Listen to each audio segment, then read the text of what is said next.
Assalamualaikum warahmatullahi wabarakatuh. Bismillah, hamdan wa syukran lillah, salatan wa salaman ala man la nabiyya ba'dah, wa ala alihi wa sahibah wa man tabi'ah. La hawla wa la quwata illa billah, amma ba'd. Penyair Arab mengatakan, da'ma idda'atun nasara fi nabiyihimi. Tinggalkan apa yang didakwahkan oleh orang-orang Nasrani tentang nabinya, karena mereka saking cintanya kepada nabinya justru malah menaikkan ke derajat yang bukan sepenuhnya, yaitu derajat keketuhanan. Maka dari itulah ini yang biasanya melatar belakangi seorang penulis sirah nabawiyah selalu mengatakan ini di dalam mengawali buku-bukunya, supaya apa? Kita tidak seperti orang Nasrani dalam hal kita memuji Nabi kita. Maka dari itulah Allah itu mengatakan pada kita bahwa kita diminta bersolawat, karena memang dengan bersolawat itu ya Allah sang pemberi, Nabi Muhammad walaupun beliau itu seutama namanya makhluk, tapi beliau tetap yang diberi ya, jadi masih memposisikan Rasulullah sebagai manusia biasa walaupun kita memuji beliau setinggi langit. Para pemirsa, ikhwani wa akhwati rahimakumullah, alhamdulillah kita bersua kembali ini dalam rangka beberapa hal. Pertama, ada Maulid Nabi Muhammad SAW. Sebelumnya, satu hari sebelumnya, yaitu hari Sumpah Pemuda. Nah, ini berkaitan dengan Rasulullah dan pemuda. Nanti dalam kajian Tsaqafah Islamnya ini kita akan membahas salah satu buku karangan beliau, orang ulama Nusantara, yaitu Syekh Nawawi Al-Bantani, Muhammad Nawawi bin Umar bin Arabi Al-Bantani. Lahir di Tanara, Serang, Banten, dan beliau wafat di Ma'la. Ulama dari abad ke-19, lahir tahun 1813, wafat 1897. Beliau menjelaskan tentang salah satu buku sejarah Nabi yang sudah familiar di telinga kita semua, yaitu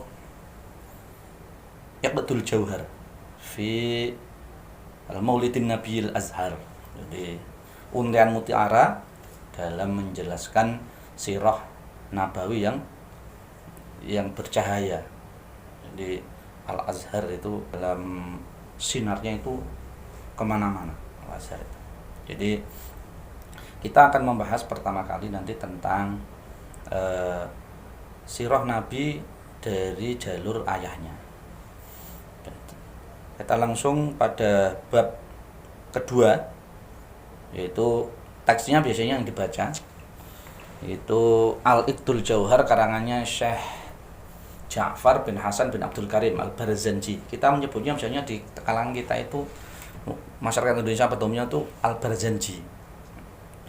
Nah, dalam bab kedua setelah beliau membaca basmalah, sholawat dan salam, beliau mengawali tentang nasabnya Nabi, keturunannya Rasulullah itu siapa saja, dan yang ditulis beliau sampai 20 urutan kakek Nabi itu. Wabaktu teksnya, wabaktu fa'aqulu wa sayyiduna Muhammad ibn Abdillah ibn Abdil Muttalibi wa ismuhu Syaibatul Hamdi humidat khisaluhu saniyah. Nah, biasanya dijawab oleh hadirin yang hadir itu Allah atau Allahumma sholli alaih. Terus Ibni Hashim wasmuhu Amr bin Abdi Manafi wasmul Mughiratul ladzi yantamil irtiqa'u li'uliyah. Jadi bahwa Rasulullah itu ayahnya namanya Abdullah. Abdullah itu di masa hidupnya terkenal dengan Misbahul Haram. Misbahul Haram itu lenteranya, lampunya Makkah. Karena beliau itu selalu mengeluarkan bau wangian. Dan kalau malam antara kedua matanya itu mengeluarkan cahaya. Itu Abdullah. Abdullah hanya Abdul Muttalib. Abdul Muttalib itu julukan, nama aslinya adalah Syaibatul Hamdi. Beliau yang datang dari Madinah menuju kota Makkah. Setelah menuju kota Makkah, beliau tinggal di sana dan mempunyai anak banyak sekali yang menjadi nanti paman-pamannya Nabi. Bahkan kita ingat cerita Rasulullah itu pernah bersabda bahwa saya ini anak laki-laki dari 2 orang yang mau disembelih. Ya, pertama Abdullah, ayahnya langsung. Kedua yaitu Ismail otomatis. Karena Ismail pernah disembelih dan Abdullah itu pernah juga hampir disembelih oleh ayahnya. Untuk lebih jelasnya kalian bisa baca di sirah-sirah, buku-buku sirah nabawiyah yang ada.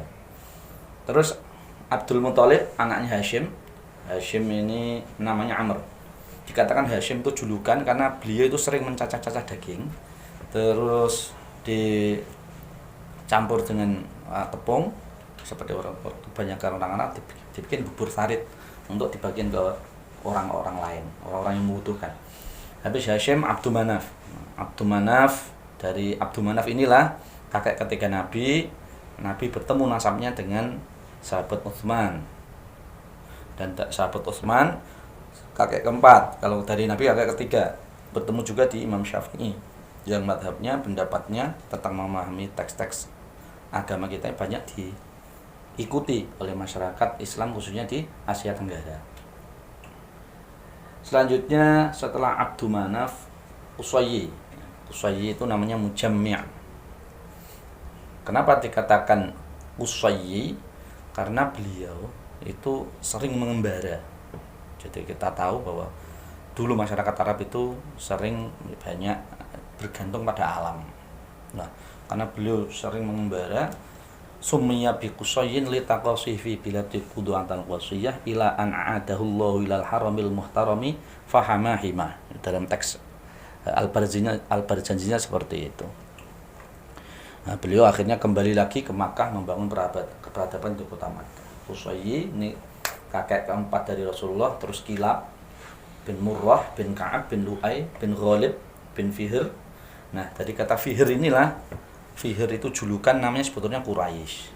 Nah, dari kakek ke-10 Nabi ini, nama Quraisy ini menjadi nama besar kabilah. Itu nama Quraisy. Sumya dikatakan wasmu Quraisy wa ilaihi tunsabul butunul qurasyiyah ila an a'udallahu al haramil muhtarami fahamahima. Habis Quraisy masih dilanjutkan lagi tentang sejarah dari kakek-kakeknya Rasulullah Shallallahu Alaihi Wasallam. Dari Fihr bin Malik, dikatakan Malik karena beliau pernah merajai tanah Arab. Bin Nadir bin Kinanah bin Khuzaimah bin Mudrikah bin Ilyas. Nah, kakek yang ke-16 ini sengaja saya tulis khusus. Kakek yang ke-17 sampai ke-20 Mudhar, terus Nizar, terus Ma'ad, terus Adnan. Nah, Adnan ini dikisahkan bahwa beliau itu sezaman dengan Nabi Isa. Tapi ada perbedaan pendapat. Ada yang berkata bahwa Adnan ini sezaman dengan Nabi Musa alaihissalam. Nah, yang bisa kita petik dari sirah nabawiyah tentang mengetahui kakek-kakeknya Rasulullah itu adalah nasab itu penting, menjadi sangat penting. Makanya zaman jahiliyah itu walaupun dikatakan zaman jahiliyah, tapi tetap pernikahan itu menjadi sebuah hal mutlak dalam sejarah nasab atau lahir. Nasabnya itu dari ini. Dan itu perlu kita pegang terus di hifdun nasl. Jadi agama itu diantaranya adalah menjaga tentang nasab, anaknya siapa. Makanya dilarang yang namanya perzinahan dan sebagainya itu karena ada hifdun nasab itu tadi. Nah, setelah kita mengetahui bahwasanya Rasulullah SAW itu nasabnya jelas, kita bisa melihat sekarang tentang perjalanan Rasulullah. Rasulullah seperti kita ketahui ayahnya wafat ketika beliau masih di kandungan, terus dilahirkan oleh Bunda Aminah. Bunda Aminah sampai beberapa saat dilanjutkan oleh Abdul Muthalib. Abdul Muthalib dulu sebagai kakeknya dan dilanjutkan oleh Abu Thalib. Dan sejak di usia sekitar perbedaan ulama, ya ada yang 9 tahun, ada yang 12 tahun, beliau sudah diajak untuk berdagang. Nah, dari sinilah irhas atau ciri-ciri kenabian itu muncul dari diri Rasulullah SAW. Di antaranya ketika sampai di sebuah pohon, depannya itu ada tempat ya, tempat peribadatan orang Nasrani, dan dari situlah beliau dikasih tahu oleh salah satu pendeta bahwa beliau ini adalah calon nabi dan diminta untuk kembali ke kota Makkah karena nanti khawatirnya akan dicederai oleh orang-orang Yahudi. Teman-teman, ikhwani wa akhwati rahimakumullah, selanjutnya bahwa kita bisa mencontoh atau bisa menteladani Rasulullah itu memang dari segala segi, khususnya bagi kita anak-anak SMP Harapan Bunda, bagaimana kegiatan Rasulullah Shallallahu Alaihi Wasallam dalam bertarung mengarungi kehidupan. Jadi kadang kehidupan itu tidak sesuai dengan apa yang kita inginkan, apa yang kita hayalkan gitu. Tapi kehidupan itu memang harus tetap berjalan. Caranya adalah yaitu dengan kita berinteraksi baik-baik dengan kanan kiri. Bagaimana menghormati yang lebih tua, menyayangi yang lebih kecil, dan bagaimana kita bisa mempunyai keahlian. Jadi diajak pamannya Abu Thalib itu akhirnya bertemulah dengan Bunda Khadijah yang ketika itu diminta untuk menjalankan perdagangan beliau, dan alhamdulillah selalu membawa keuntungan besar. Dan singkat kata beliau menikah dengan Bunda Khadijah dan melahirkan 6 anak ya, 2 putra 4 putri. Nah, dari beliaulah Rasulullah itu mempunyai keturunan dan 1 anak dari seorang wanita asli Kipti atau Mesir Koptik, yaitu Bunda Maryah Al-Qibtiyah.